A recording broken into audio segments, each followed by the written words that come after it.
అంత వాంగ్మయం పుట్టింది. దేశ భాషల్లో లోకల్ లాంగ్వేజెస్లో పుట్టిన వాంగ్మయం కూడా కలుపుకుంటే భారతదేశానికున్నంత జ్ఞానం ప్రపంచంలో ఏ దేశానికి లేదని చెప్పాడు మహానుభావుడు.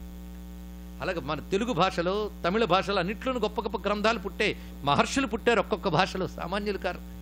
తమిళంలో అవ్వయ్యారు అని ఒక స్త్రీమూర్తి ఉండేది, కొంతమందికి తెలిసి ఉంటుంది. ఆవిడ అద్భుతమైన పాటలు పాడారు. ఆవిడ గణపతి భక్తురాలండి. గణపతిని పూజ చేసుకుంటూ కూర్చుంటుందట. కొందరు యోగులు అక్కడికి వచ్చారు. వచ్చి మేము కైలాస పర్వతం వెళ్తున్నాం, నువ్వు వస్తావా అని అడిగారు. నాకే కైలాసం అక్కర్లేదు, నాకు ఈ గణపతే కైలాసం, ఈయన్నే పూజ చేసుకుంటాను, మీరు వెళ్ళి రండి అన్నదిట. సరే అన్నారు. వాళ్ళందరూ వెళ్ళారు అక్కడికి. వాళ్ళకైతే యోగశక్తి ఉంది, అన్నీ వెళ్ళారట. వీళ్ళు వెళ్ళేటప్పటికి ఒక అభయ్యారు కనబడిందిట. నేను నువ్వు రానన్నావు, మాకంటే ముందు వచ్చేసావు అన్నారు. నాకేం తెలియదు, మీరు అలా వెళ్ళారు, నేను మా గణపతిని చూస్తూ దండం పెట్టాను, ఆయన తొండంతో చుట్టూ కైలాసంలో పెట్టాడని చెప్పి. అలాగా ఆయన ఉన్నాడే, పట్టుకుంటే తీసుకెళ్ళి అమ్మాయిల దగ్గర కూర్చోబెట్టేస్తాట. ఎంత గొప్ప మూర్తి చూడండి ఆయన. ఇది ప్రత్యేకమైన అంశం. అందుకే గణపతి అన్నప్పుడు అమ్మ అయ్యల యొక్క మూర్తి అని చెప్పడంలో కూడా ఇదే అర్థము. అందుకే ఎప్పుడు ఉండే ప్రకృతి పరమేశ్వర స్వరూపమే శివపార్వతులనే రెండు రూపాలు ధరించి కైలాసంలో ఉంటూ ఉంటే వాళ్ళిద్దరు ఏకమూర్తి, వాళ్ళకే మళ్ళీ పుత్రుడుగా వివిధ సమయాల్లో వివిధ విధాలుగా వచ్చాడు. అందుకే గణపతికి ఎన్నో మూర్తులు ఉన్నాయి. ఎప్పుడెప్పుడు విఘ్నాలు కలిగితే అప్పుడప్పుడు వస్తుంటాడు. అది ఏ ఋషుల కోసమో దేవతల కోసమో వస్తే అది కథ అయిపోతుంది, రూపమైపోతుంది. ఇది తెలుసుకోవాలి. ఇలా గణపతికి ఎన్నో అవతారాలు, ఎన్నో రకాల రూపాలు ఉన్నాయి. పేర్లు చూస్తేనే మంత్రశాస్త్రంలో 32 గణపతులు చెప్తారు. అందులో మళ్ళీ 16 ప్రధానంగా చెప్తారు, షోడశ గణపతులు అని. అందులో హేరంబ గణపతి, లక్ష్మీ గణపతి, మహాగణపతి, సిద్ధి గణపతి, అలాగే క్షిప్ర గణపతి, క్షిప్ర ప్రసాద గణపతి, హరిద్రా గణపతి, ఉచ్చిష్ట గణపతి, ఇన్ని గణపతి రూపాలు ఉన్నాయండి. ఇంకా గణపతి మంత్రశాస్త్రంలో అయితే అబ్బా చెప్పలేని మూర్తులు ఉన్నాయి. ఒక అద్భుతం గణపతి అంతా కూడా. కొంతకాలం క్రితం రష్యాలో ఒక పెద్ద చిత్రకారుడు ఉండేవాడు. ఆయన చాలా అద్భుతమైనటువంటి చిత్రాలు గీస్తాడు. ఆయన ఇంటర్వ్యూ నేను ఒక ఇంగ్లీష్ మ్యాగజైన్లో చదివానండి. ఆయన్ని మీ చిత్రకళకి ఇన్స్పిరేషన్ అడిగితే ఆయన చెప్పాడు గణపతి అని చెప్పాడండి.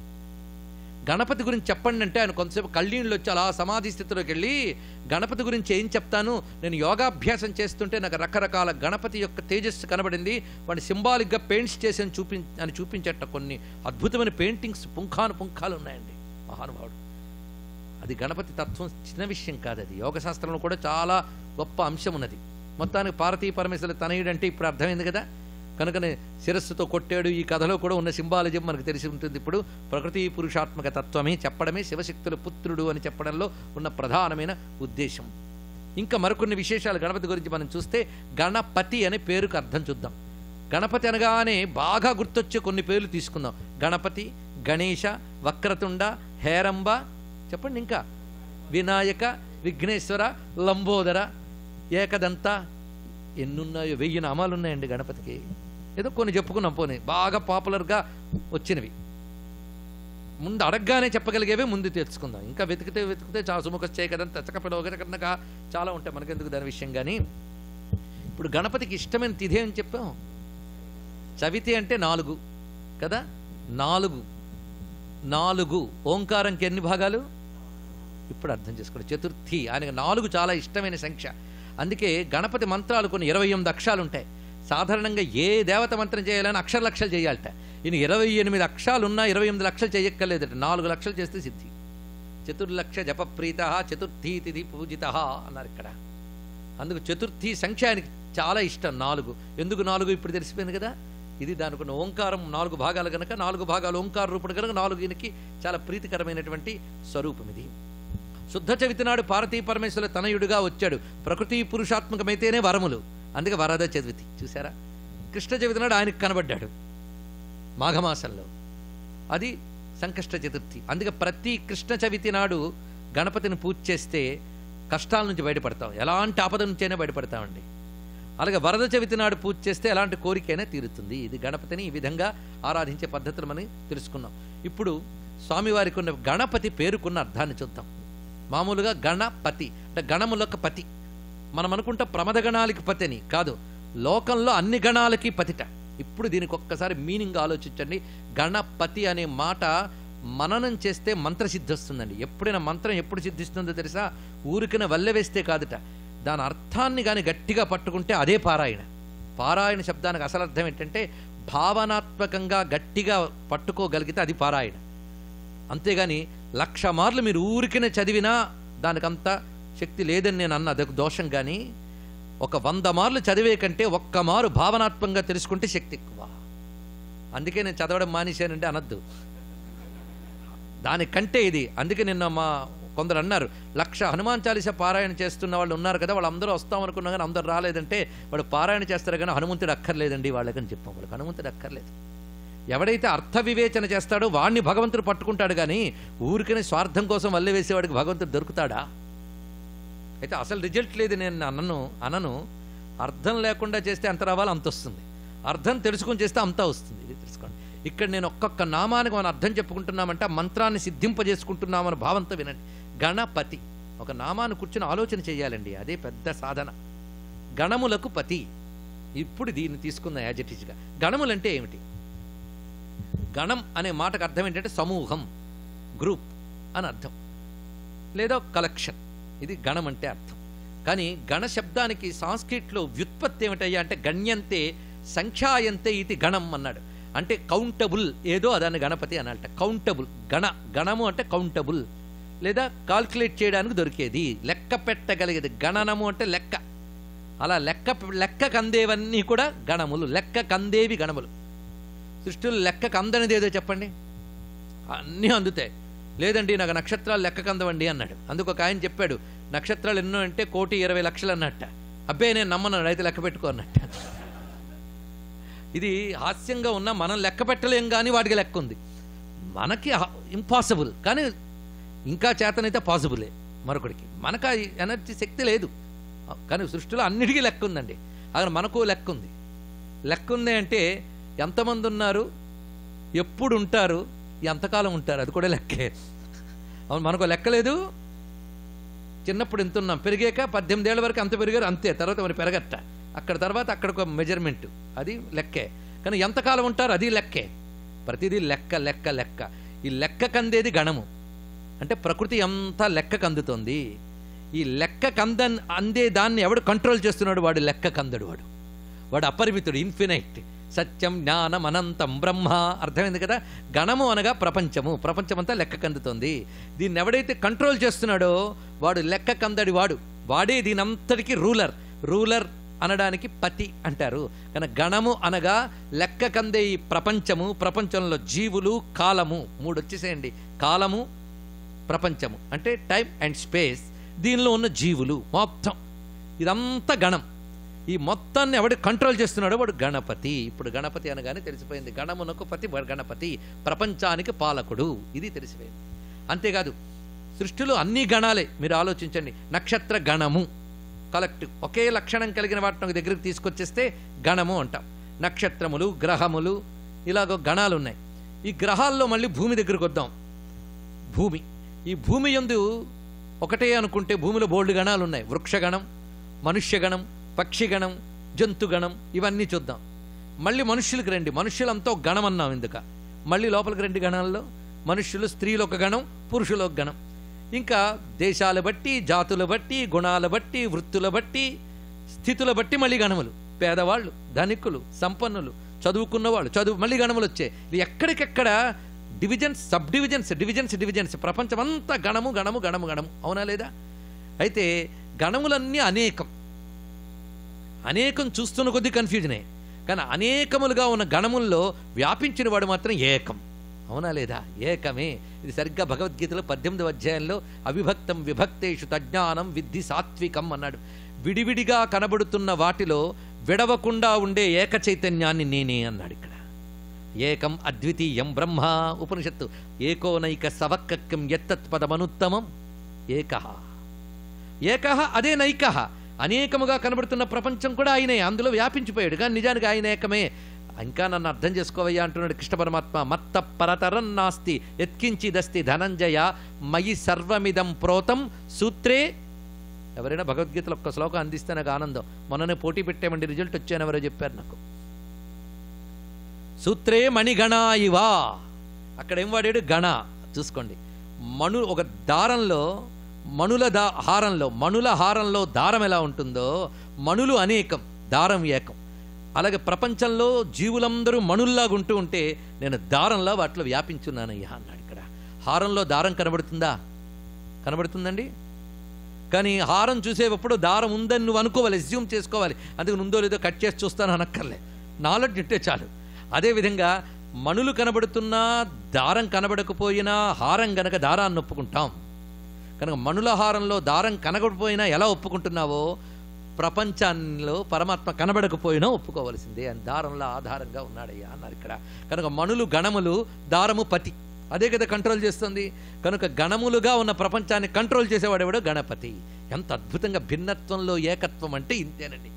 అందుకే గణపతిని బాగా మనం ఆరాధన చేయగలిగినట్లయితే ఈ గణమంతా ఒక ఏకోన్ముఖం అయిపోతాం, కలెక్టివ్గా ఒకే దగ్గరికి తీసుకొస్తాడు ఆయన. అది తెలుసుకోవాల్సింది. ఇప్పుడు ఇంతవరకు ప్రపంచము గణము అన్నాం. ఇప్పుడు మన విషయానికి వద్దాం. ఎవడికి వాడు అందరూ కొంచెం అటెంటివ్గానే ఉన్నారు కదా. చాలా నిద్ర వస్తుందా? లేదు కదా. సరే, మన విషయానికి వద్దాం. ఎందుకంటే మన గురించి చెప్తే నిద్ర వస్తుందండి, బయట గురించి చెప్తారు అది కూడా వచ్చింది. ఎందుకంటే అంతర్ముఖ సమారాధ్య బహిర్ముఖ సుదుర్లభ, ఎంత ఫిలాసఫీ. సరే, మనం ఉన్నాం, మనలో గణాలు లేవా? ఇంద్రియ గణములు, ఇంద్రియాలని సమూహం అవునా కదా. కన్ను, చెవి, ముక్కిందాక చెప్పాం. వాటిని ఉపాంగాలు. మళ్ళీ చెయ్యి అంటే ఒక డివిజన్ చేద్దామంటే చేతులు అని అనుకుంటే చేతులకు వేళ్ళు, గోళ్ళు ఇవన్నీ వచ్చాయి. కానీ ఇంద్రియములు గణములు. ఈ లోపల ఆలోచనలు గణములే. ఎన్ని రకాల ఆలోచనలో బోలుడు. ఇప్పుడు గణపతి గురించి వింటూ ఉంటే గణపతి గురించి ఆలోచిస్తున్నామా, ఇంకెంతసేపు చెప్తాడో ఏమిటో, వెళ్ళి సీరియల్ మిస్ అవుతామో, లేకపోతే ఇంకా బోల్డ్ పనులు ఉన్నాయి, ఇవన్నీ అనిపిస్తుందా లేదా? కనుక ఆలోచనలు గ్రూప్స్గా ఉంటాయి. అంతేకాదు వీటిని నడిపే ప్రాణాలు అవి గణములే. ప్రాణ, అపాన, వ్యాన, ఉదాన, సమాన, నాగ, కుర్మ, కృకర, దేవతత్త, ధనంజయ అని 10 రకాల ప్రాణాలు ఉన్నాయి తెలుసా. పంచ ప్రధాన ప్రాణాలు, పంచ ఉప ప్రాణాలు. ప్రాణానులు గణములే, అంటే కౌంట్ చేసామా లేదా. ఇంద్రియాలు గణములే, ఆలోచనలు గణములే. ఇన్ని గణములున్నా లోపల వీటన్నిటిని కంట్రోల్ చేస్తూ పరమేశ్వరుడు హృదయంలో ఈశ్వర సర్వభూతేషు ఉర్దేశే అర్జున తిష్టతి భ్రామయన్ సర్వభూతాన్ని యంత్రారూఢాన్ని మాయయ అని చెప్పినట్లుగా మన ఇంద్రియ గణాలని, ఆలోచనల గణాలని, ప్రాణగణాలని కంట్రోల్ చేస్తూ మన లోపలున్న పరమాత్మే గణపతి. ఇది తెలుసుకోవాల్సింది. గణాన్ని చూస్తున్నాం కానీ పతిని తెలుసుకోలేకపోతున్నాం. అదే గణములని పతిని కలిపి చూడవయ్యా, గణములను నిగ్రహించే పతిని చూడు, ఇది చెప్తున్నారు. అంతేకాదు దేవగణాలు ఎన్నున్నాయో తెలుసా? 33 కోట్లు దేవుళ్ళండి హిందువులకి అన్నాడు ఎవడో. 33లో 33 చెప్పండి, పోనీ సంతోషిస్తా. కోట్లు దాకా ఎందుకు, ఏదో అనడమే. 33 కోట్లు ఎవరో చెప్పనా? వినడానికి సిద్ధమేనా? ముందు మనకు బేసిక్ నాలెడ్జ్ తెలియదు కదా. 3 రకాల దేవగణాలు ఉంటాయి. వసు, రుద్ర, ఆదిత్య. 3 రకాలు చూడండి. వసువులు 8 మంది, రుద్రులు 11 మంది, ఆదిత్యులు 12 మంది. ఎన్నయ్యే? 31. ఇవి గణనకు అందేయా లేదా? ఇంకో 2 ఉన్నారు అశ్విని దేవతలు, దస్రా, నాసత్య 2. వీళ్ళని అశ్విని దేవతలు అంటారు. కలిపితే ఎన్నయ్యే? 33. వీళ్ళకి హెల్పింగ్గా స్టాఫ్ ఉంటుందండి, అవునా లేదా? మీరు ఒక వాటర్ డిపార్ట్మెంట్ పెడితే బోల్డ్ స్టాఫ్ ఉంటుంది, అవునా లేదా? అలాగే వీళ్ళకి స్టాఫ్ ఉంటుంది. స్టాఫ్ని సమూహము అంటాం, గ్రూప్. దీనికి సంస్కృతంలో కోటి అంటారు. సమూహం అంటే కోటి, అంటే క్రోర్ అని కాదు ఇక్కడ అర్థం, సమూహం. కనుక 33 వాళ్ళ యొక్క స్టాఫ్ కలిపితే ఎన్నయ్యారు? 33 కోట్లు. వీళ్ళు లేకపోతే ప్రపంచం నడవదండి, తెలుసుకోండి. ఒక ఊర్లోనే మీకు వాటర్ తిప్పితే, ట్యాప్ తిప్పితే నీళ్ళు వస్తుందంటే సప్లై చేసే ఆఫీస్ ఒకటి ఉంది, అక్కడ స్టాఫ్ ఒకటి ఉంది. ఆఫీస్ ఎక్కడుంది, అడ్రస్ తెలియకపోవచ్చు, స్టాఫ్ పేరు తెలియకపోవచ్చు, కానీ ఉందని ఒప్పుకుంటున్నావా లేదా? నీ ఇంట్లో నీళ్లు రావడానికే నీ ఊళ్ళో స్టాఫ్ ఉండాలి, ప్రపంచానికి నీళ్లు సరఫరా చేయడానికి అంత స్టాఫ్ ఉండాలో ఆలోచించండి. వీళ్ళే దేవతలండి. అలాగే పంచభూతాలు, వాడి సప్లయర్స్ చాలా ఉంటాయి. వసు, రుద్ర, ఆదిత్యుని డివిజన్స్. ఎంత పర్ఫెక్ట్ నాలెడ్జ్. దేవతల గురించి తెలుసుకోవాలంటే దానికో ఓపిక ఉండాలి, కావాలి. కానీ మనకు ఎవరిని గురించి తెలుసుకోవాలని ఉండదు. ఏం చేస్తే ఏం తీరుతుందో చెప్పండి అంతే. అందుకే దీపం మీరు కుడివైపు పెట్టండి, భలే ఉంటుంది. ఎడం వైపు తిప్పండి, ఇంకో మంచిది. ఒత్తులు 3 కలిపి పెట్టాలా, ఇక్కడ అన్న నిద్ర వదిలిపోయి కాగితాలు కూడా రాసుకుంటారు. నేను వద్దని చెప్పలేదు కానీ అక్కడ తాగిపోవద్దని చెప్తున్నాను. అక్కడ అది స్టార్ట్, ఫస్ట్ స్టెప్. కానీ అదే మేడ అనుకున్న మెట్టు మీదే సెటిల్ అయిపోతే ఎలాగా? ఇంకా చాలా ఉన్నాయి. మేడ దాకా వెళదామని నా తాపత్రయం. కనుక అంత పరమాత్మ పరంగా అర్థం చెప్పాలి. ఇప్పుడు చూడండి, గణపతి అనగానే ఎక్కడికి వెళ్ళిపోయింది మన అర్థం. కనుక విశ్వగణములకు పతి అయినా, కనుక విశ్వమే గణం, పతి విశ్వగణపతి. నా శరీరం అనే గణంలో పతి అతడు. కానీ అంతర్ముఖంలోకి వెళ్ళిపోతే గణాలన్నా ఆయన కంట్రోల్లో ఉన్నాయండి. అందుకే గణపతిని ఆరాధించడం ఇది. గణపతి ఓంకార రూపుడు అని చెప్పాం కదా. ఓంకారం మంత్రములన్నిటికీ ముందు వచ్చింది ఓంకారం. ఇది వేదమే చెప్తోంది. ముందు ఓం అని వచ్చిందిట. ఆ ఓంలోంచి రుక్కులు, యజస్సులు, సామములు వచ్చి వేదం ఏర్పడిందిట. 3 రకాల మంత్రాలు వచ్చాయి. రుక్కులు, యజస్సులు, సామములు. 3 రకాల మంత్రాలతో 4 వేదాలు వచ్చాయి. ఋగ్వేదం, యజుర్వేదం, సామవేదం, అథర్వణ వేదం 3 మంత్రాల్లోంచే వచ్చాయి. కనుక ఓంకారం నుంచే వేద మంత్రములన్నీ వచ్చాయి. ఈ వేద మంత్రములు ఎన్నో తెలుసా? లెక్క పెట్టగలమా? మనకు దొరుకుతున్న వేదమే తక్కువ. ఇప్పుడు వెళ్ళిపోయిన వేదం ఎంతో ఉంది, కానీ వేద మంత్రాలు ఎంత కౌంట్ మాత్రం ఉందండి. లెక్క చెప్పారు 7 కోట్లు ఉన్నాయట మంత్రాలు. 7 కోటి మహామంత్రములు అంటారు. 7 కోట్ల మంత్రములు. ఈ మంత్రములన్నీ గణములు అవునా కదా? మంత్రములన్నీ గణములుట. అయితే ఏ మంత్రం మీరు అనాలన్నా మొట్టమొదటి ఓంకారం అనకపోతే ఏ మంత్రం పనిచేయదురండి. అది కూడా చూడండి. ఇక్కడ ఓంకారం పెట్టి మంత్రం అనాలట. ఓం అని ప్రారంభించాలి ఏ మంత్రమైనా. కనుకనే మంత్రములన్నీ గణములైతే ప్రతి మంత్రమునకు ముందు పెట్టి ఓంకారం ఏమైంది? గణపతి అయ్యింది. కనుక గణములు మంత్రములు, పతి ఓంకారము. ఇప్పుడు ఓంకారం మొట్టమొదటి అని కదా అనాలి. కనుక మొట్టమొదట అనేదాన్ని ఏమంటారు? ఆది అంటారు, మొదట. అందుకే మొదట ఓంకారం అని, తర్వాత ఏ మంత్రమైనా అను. మొదట గణపతిని పూజించి తర్వాత ఏ దేవతనైనా పూజించు. అందుకొచ్చిందండి భావం. ఇప్పుడు తెలిసిందా ఎందుకు వచ్చిందో? అది గ్రహించవలసిన ప్రధానమైన ఉద్దేశం. అయితే మొత్తానికి వేదంలో మొదటిది ఓంకారం, యోగంలో మొదటి దాని కదండి. యోగంలో మొదటిదేది? యోగం మీకు తెలియదా? తెలుసు, ఇప్పుడు ఎక్కువ తెలుసు. ఎందుకంటే విదేశస్తులు యోగా యోగా అంటున్నారు కనుక మనకు దాని మీద కూడా ప్రేమ, లేకపోతే మనకు దాని గురించి తెలియదు. కానీ వాళ్ళు చేస్తున్న యోగా భ్రష్ట యోగా. నేను ఇలా అంటున్నానేమో అనుకోవద్దు. పతంజలి 8 అంగాలు ఇస్తే మధ్యలో 2 పీక్కొచ్చారు వాళ్ళు. ఎందుకంటే వాళ్ళకి అంతకుమించి యమ, నియమాసన, ప్రాణాయామ, ప్రత్యాహార, ధారణ, ధ్యాన, సమాధి అని 8 భాగములు. అందులో ఆసన, ప్రాణాయామం మాత్రమే లాక్కొచ్చి నేను యోగా చేస్తున్నానండి అందుకే పూజలు మానేశాను అందుకోడా.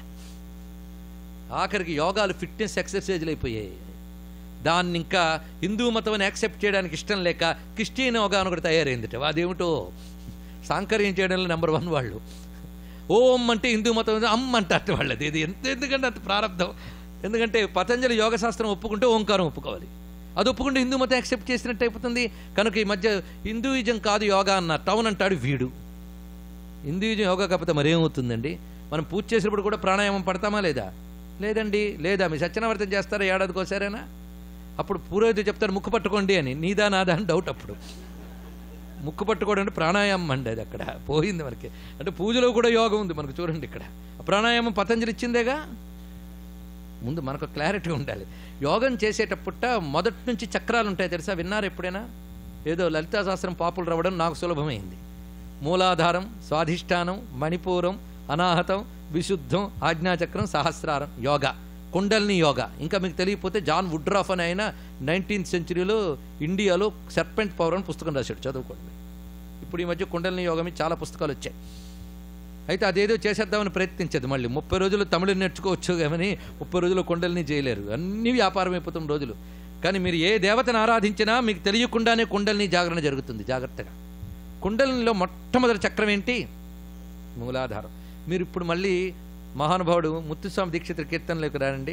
మూలాధార క్షేత్రస్థితం పరాది చత్వారి వాగాత్మకం.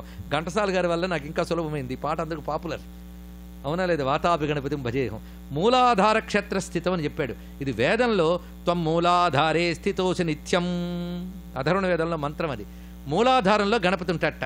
ఇప్పుడు చూడండి యోగంలో మొదటి వాడేవాడు అక్కడ అధిదేవత. ఆయన అధిదేవత. దేవత కనబడదు, కంట్రోల్ చేస్తున్న శక్తి. దేవత కూడా కనబడితే మనలాంటి వాడే అవుతాడు. దేవత ఎలా అవుతాడు? మనకు మనలాంటివే కనిపించును.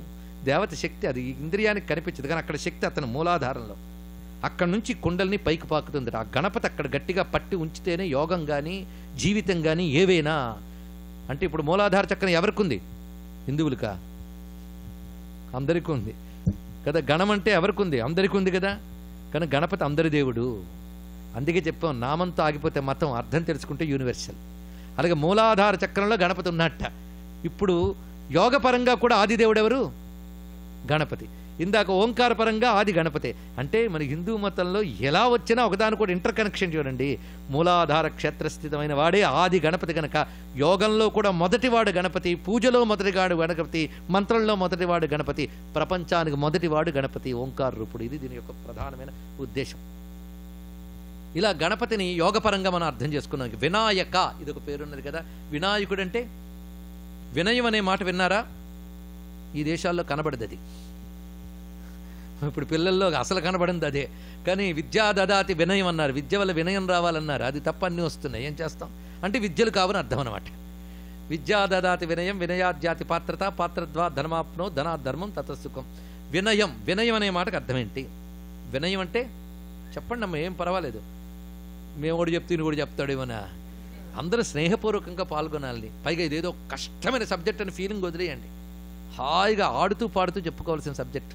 నేను చెప్తున్నదంతా దగ్గరున్నాడు, ఇక్కడే ఉన్నాడు గణపతి అని చెప్తున్నాం కదా. వినయం అంటే ఏమిటి?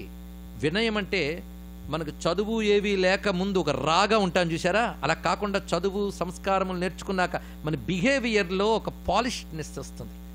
దానికి వినయం అని పేరు. అంటే ఒక విద్య వల్ల వచ్చే సంస్కారం, హౌ టు బిహేవియర్, అదొకటి. అలాగే వినయం అనే మాటకి లెర్నింగ్ అండ్ ట్రైనింగ్ అని కూడా అర్థం ఉందండి. అందుకే బాగా చదువుకున్న తర్వాత జ్ఞానం ఏర్పడుతుంది కదా, ఆ జ్ఞాన సంస్కారానికి వినయం అని పేరు. ఇది వినయం. కనుక వినాయకుడు అంటే వినయమునిచ్చువాడు వినాయకుడు అన్నాడు ఇక్కడ. అలాగే నయం అనే శబ్దానికి అర్థం తెలుసా? నయం, మార్గోనేయో నయోనయ, ఇంకా నయం తెలిసిందా? నయం, నయం అంటే నడపుట. ఇది చూడండి, నయం అంటే నడపుట, నడిచే పద్ధతి ఏదిందో న్యాయం. చూడండి, నయ న్యాయ, న్యాయంగా నడిపేవాడు నేత నాయక. ఇది శబ్దములు ఎలా వచ్చాయో తెలియదు. నేత అంటే 10 మంది గోండాలను వెనకేసుకుని మందుల్ని డబ్బుని పంపి ఓట్లు వేసుకునేవాడు అని అర్థం కాదు.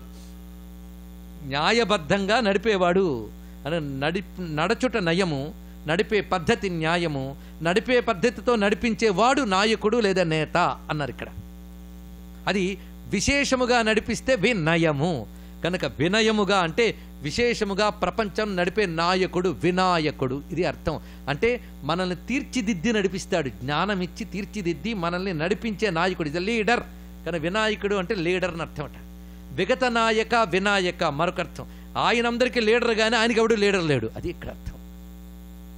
ఆయన ఈశ్వరుడే, ఆయనకు పైన మరొకటి లేడు, ఇది అల్టిమేట్. అది వినాయక అంటే ఆయనకెవడు నాయకుడు కాడు, ఆయన అందరికీ నాయకుడు. ఇది వినాయక. ఇది అంతేకాదు, మనకి వినయం ఇస్తాడు అంటే మనకి తీర్చిదిద్దుతాడు మనల్ని. అందుకు వినాయక అనే నామానికి ఉన్న అర్థం ఇది. విఘ్నేశ్వర, విఘ్ననాయక ఇందాక చెప్పుకున్నాం. విఘ్నములు తొలగించువాడు, విఘ్నములు కలిగించేవాడు కూడా ఆయన, రెండుట.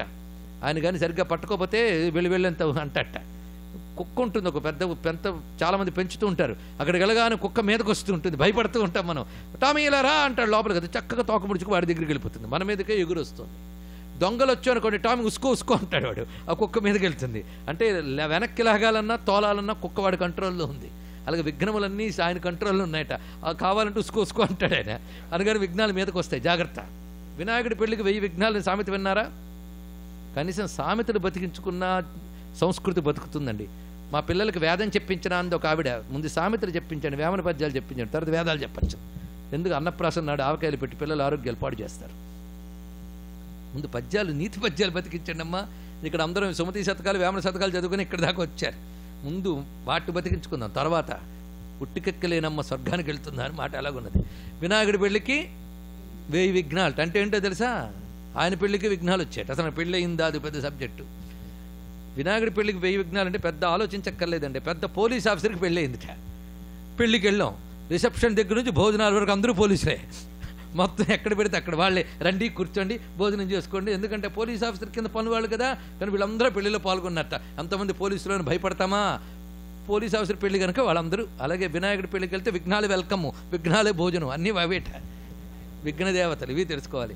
అయితే విఘ్నములు కలిగించేవాడు, విఘ్నములు తొలగించేవాడు. తొలగించేవాడైతే పర్వాలేదు, కానీ కలిగించేవాడంటే మాకు ఎలాగండి? ఇది కూడా కరెక్టేట. విఘ్నం కలగాలి, విఘ్నం తొలగాలి అన్నాడు. ఎందుకంటే మనం మంచి పని అనుకుని మొదలెట్టాం, కానీ అది ఎంత మంచో మనకు తెలియదు. ఏదో పని మొదలెట్టాం, కానీ విఘ్నం కలిగితేనే చాలా మంచిదిట.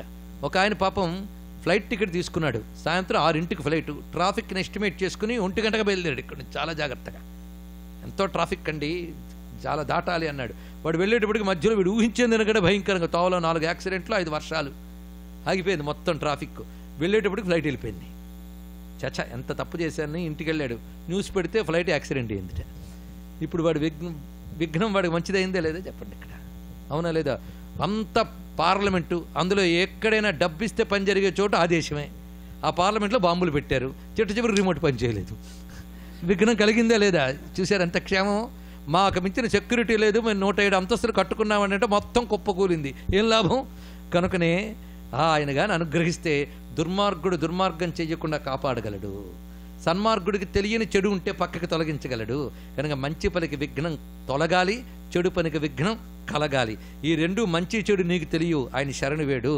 కలగాలంటే కలిగిస్తాడు, తొలగించాలంటే తొలగించుకుంటాడు, ఆయన ఇష్టం. ఇది విఘ్నేశ్వరుడు అంటే అర్థం. అందుకు విఘ్నపతి అంటే ఇంత గొప్పగా అర్థం చెప్పుకున్నాం. అసలు విఘ్నం అనే మాటకి, వక్రం అనే మాటకి ఫిలసాఫికల్ మీనింగ్ ఏంటంటే మాయ అండి. పరమాత్మను తెలియకుండా మాటి మాటికి అడ్డుకుంటోంది మాయ. మాయని దాటడం మహా కష్టం. కానీ నన్ను ఆశ్రయిస్తే ఈ మాయను నేను తొలగించి నీకు అనుగ్రహిస్తానయ్యా.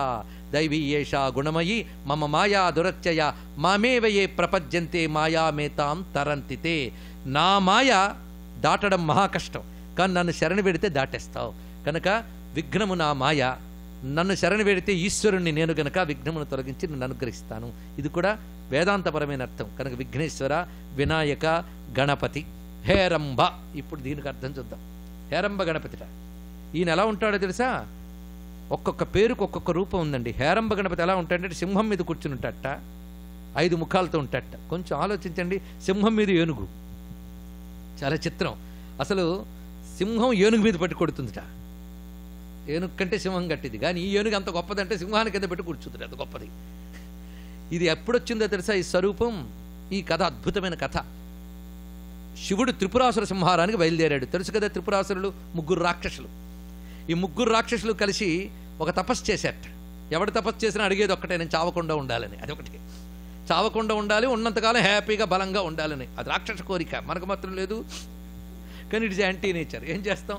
సరే, బ్రహ్మగారిని అడిగేట, నేను చావకుండా ఉండాలి, కలకాలం ఉండాలని. ప్రతి రాక్షుడు ఘోరింపు ఇదేనైనా, కానీ అది నాకుంటే నీకు ఇచ్చేవాడిని, నేనే వెళ్ళిపోతాను కల్పాంత కాలంలో, నీకేం చేసేది అన్నట్ట. ఇంకేదైనా వెరైటీ కోరుకో అన్నాడు. బాగా ఆలోచించి మాకు 3 పట్టణం ఇవ్వయ్యా అన్నట్ట. ఒకటి స్వర్ణమయం, ఇంకోటి రజతమయం, మూడోది అయోమయం.